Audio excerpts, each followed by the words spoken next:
Assalamualaikum warahmatullahi wabarakatuh. Pada kali ini kita akan sama-sama belajar pendidikan Islam tahun 3, bidang ibadah, dengan tajuk solat yang sempurna.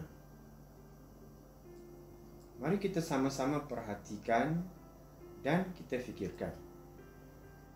Nabil solat berjemaah bersama-sama dengan rakan yang diimamkan Ustaz Hakim. Ketika rakaat kedua, Nabil telah meninggalkan saf. Apakah yang terjadi?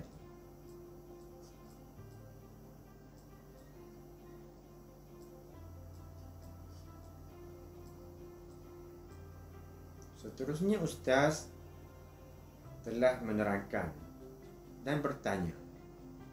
Ustaz bertanya dan menerangkan, mengapa kamu tidak penuhkan ruang kosong itu, Luqman?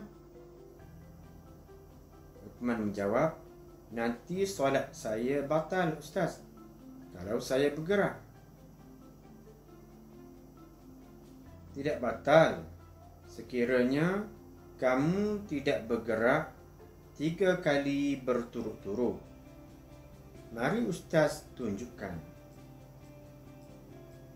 Caranya iaitu kamu perlu melangkah ke kanan selangkah. Kamu menggunakan kaki kanan kamu melangkah ke kanan selangkah atau 2 langkah sahaja berturut-turut. Seterusnya kemudian berhenti sebentar. Jangan 3 langkah berturut-turut. Setakat 1 atau 2 langkah tidak membatalkan solat. Jadi baiklah, mari kita sama-sama pelajari perkara-perkara yang membatalkan solat. Sebagaimana kisah Luqman dan ustaznya itu berulang-ulang menggerakkan anggota dengan sengaja 3 kali berturut-turut atau lebih. Berulang-ulang menggerakkan anggota, contohnya kaki, tangan, kepala, badan, dengan sengaja.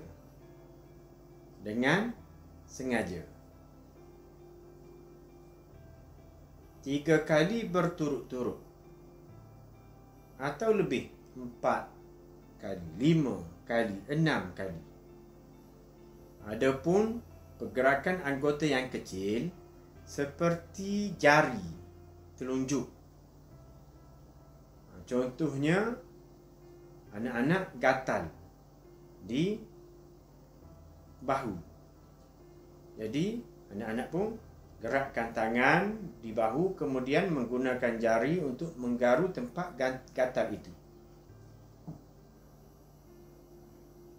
Yang kedua, anggota-anggota yang besar sahaja yang bergerak itu, seperti kepala, badan, tangan dan kaki. Adapun anggota kecil seperti jari, walaupun kita gerakkan banyak kali, maka ia tidak membatalkan solat.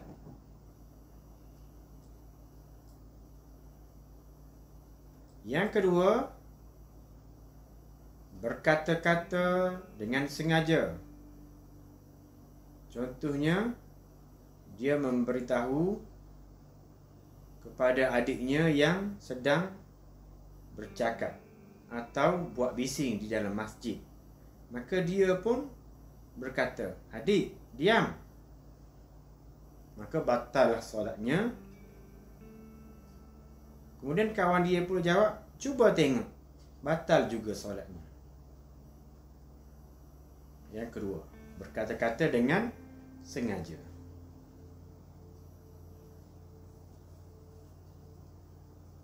Adapun membaca Al-Quran seperti Al-Fatihah, takbir, Allahu Akbar, maka itu tidak batal kerana ia merupakan bacaan Al-Quran dan juga ia merupakan zikir di dalam solat. Perkara yang kedua iaitu meninggalkan rukun. Contoh, si Muhammad ini berdiri membaca Al-Fatihah, kemudian dia terus sujud. Dia tidak rokok, tidak iktidal, terus sujud. Maka dia telah meninggalkan rukun, iaitu rokok dan sujud. Maka batal solatnya. Perkara yang membatalkan solat yang ketiga iaitu terkena najis pada badan atau pakaian atau tempat solat. Terkena najis, contohnya di baju kita ini terjatuh tahi cicak. Terjatuh tahi cicak yang basah, maka batal solatnya. Terkena najis pada badan, contohnya bila anak-anak buang air kecil ataupun air besar, kemudian air kecil itu iaitu kencing terkena kaki, terkena paha, terpercik.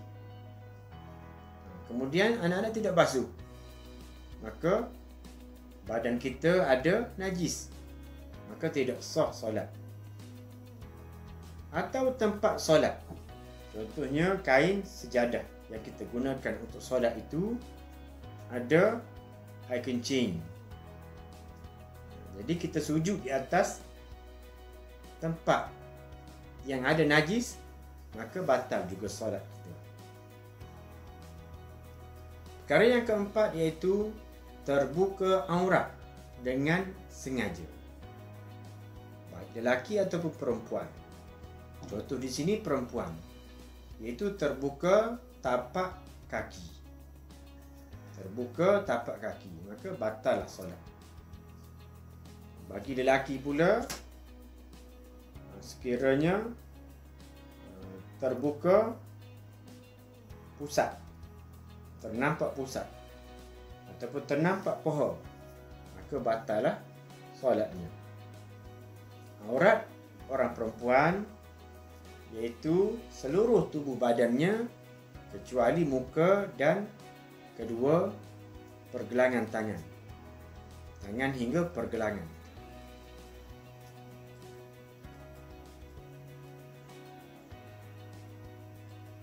Seterusnya yang kelima. Perkara yang membatalkan solat yang kelima iaitu makan atau minum. Contohnya, ketika Muhammad sedang solat, tiba-tiba ada biji kacang di celah-celah giginya. Maka dia pun menggerakkan lidah dan menelan biji kacang itu. Maka dia dikira makan yang sengaja. Ataupun minum. Contohnya, sebelum dia solat, dia minum air Milo. Minum Milo, kemudian dia tidak berkomor. Kesan-kesan Milo itu masih ada dalam mulutnya. Dia merasa, ada rasa Milo. Maka dia telan air liur dia yang bercampur dengan air Milo itu, dengan bekasan Milo itu, maka batal solatnya. Yang keenam iaitu ketawa sehingga terkeluar suara. Mungkin dia tertengok kanak-kanak yang nakal dalam masjid, ataupun dia teringat peristiwa yang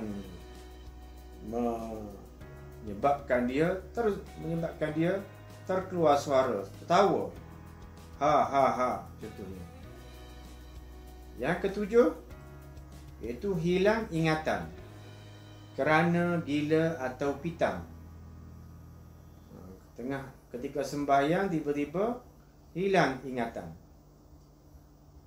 Mungkin dia ada penyakit sawan ataupun sebagainya, maka batal lah. Ataupun ketika solat tiba-tiba dia pengsan, maka batal solat. Yang ke-8, berpaling dada dari arah kiblat.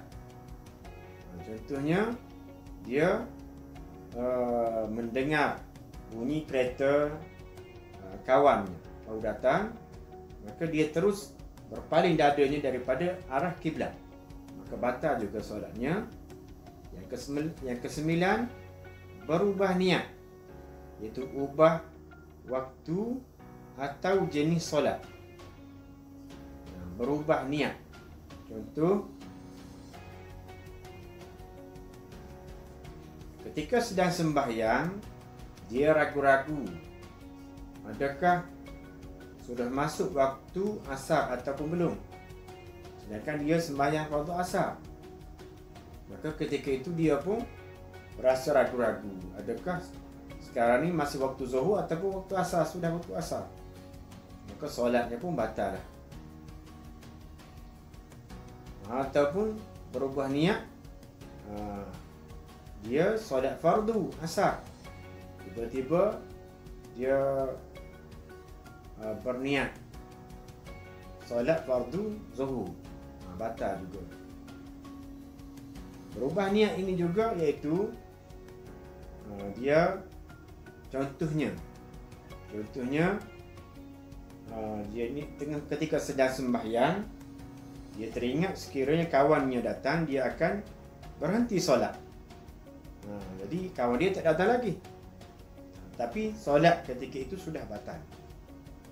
Ataupun ketika solat tiba-tiba hujan, dia kata, dia niat dalam hati sekiranya hujan lebat, dia ingin angkat kain di ampayan, maka dia akan berhenti solat, maka solatnya terbatal terus. Yang ke-10 pula, berhadas besar. Berhadas iaitu hadas kecil atau hadas besar. Hadas kecil iaitu contoh tengah solat tiba-tiba dia terkencing, hadas kecil, ataupun dia terkentut, keluar angin dari punggungnya. Atau berhadas besar, contoh orang perempuan tengah solat tiba-tiba keluarnya darah haid, maka batal juga solat. Yang ke-11 iaitu murtad. Murtad iaitu ketika dia sedang solat, tiba-tiba dia tidak yakin dengan Allah, dia tidak beriman dengan Allah, dia tidak mengaku Nabi Muhammad itu sebagai Rasul. Ataupun dia sujud, dia niat nak menyembah, contohnya ada api di depan dia solat, di tengah padang ada api, tiba-tiba dia niat nak sujud kepada api itu, maka jadi murtad. Wal iyazu billah, kita minta berlindung daripada Allah Subhanahu Wa Taala. Baiklah, info murtad ialah orang yang keluar daripada agama Islam.